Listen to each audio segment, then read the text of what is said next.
Bonjour à tous, j'espère que vous allez bien. J'interviens dans cette vidéo à la suite de la tentative de coup d'État avorté au Bénin.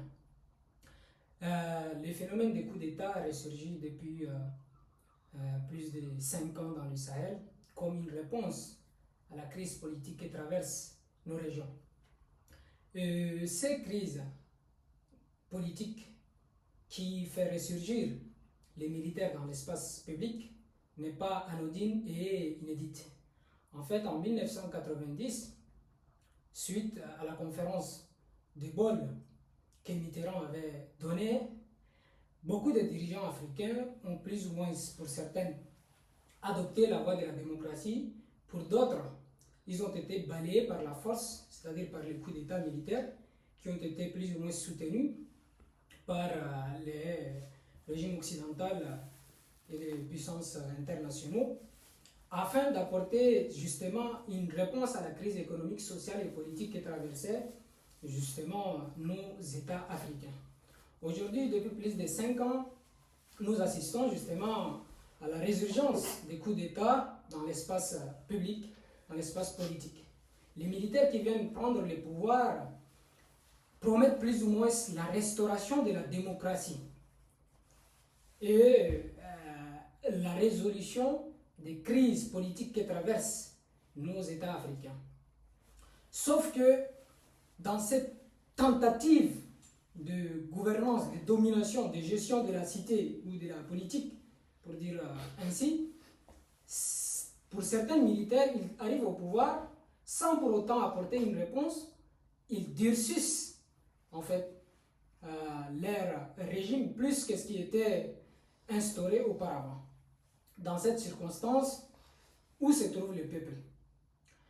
Aujourd'hui, sur 1,5 milliard de la population africaine, si nous prenons les États du Sahel, l'aspiration du peuple, l'aspiration de cette jeunesse qui représente une donne capitale dans la géopolitique, démographique et politique, est absente.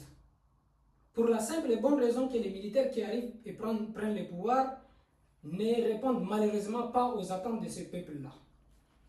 Et je pense que le coup d'État aujourd'hui qui refont surface ne peuvent malheureusement pour certains résoudre la crise que nous traversons.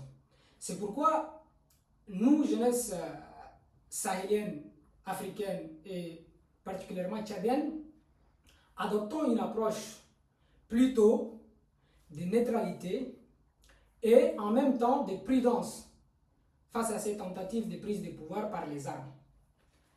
Nous avons constaté par exemple qu'au Tchad, Mamad Déby a promis une transition en douceur, une restauration de la vie politique et une continuité de l'État. Sauf qu'on s'est rendu compte que son régime est devenu un régime autoritaire et à la limite liberticide.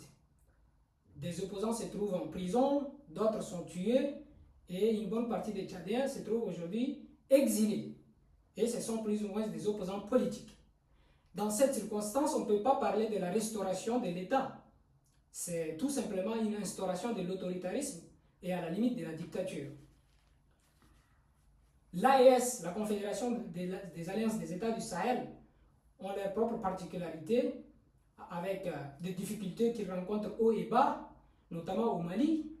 On se rend compte que la situation n'est pas si évidente que ce qui était en fait avant ces tentatives de putsch ou ces prises de pouvoir par les armes.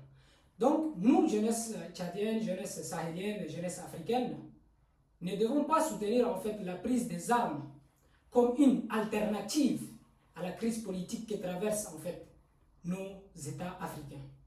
Nous devons, dans ces circonstances, nous mobiliser. La mobilisation générale est la meilleure solution face à un régime militaire ou un régime civil. Le problème n'est pas le renversement d'un régime. Le problème, c'est notre capacité, nous, jeunesse, à nous mobiliser et à nous faire entendre.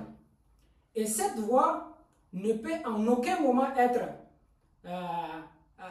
représentée par un homme providentiel, c'est-à-dire par un militaire ou par un groupe de militaires qui sous l'auspice du populisme, vient prendre le pouvoir et nous promet de l'or et de la liberté et de la démocratie. Je suis convaincu que notre jeunesse aujourd'hui aspire à la démocratie plus que n'importe quel peuple.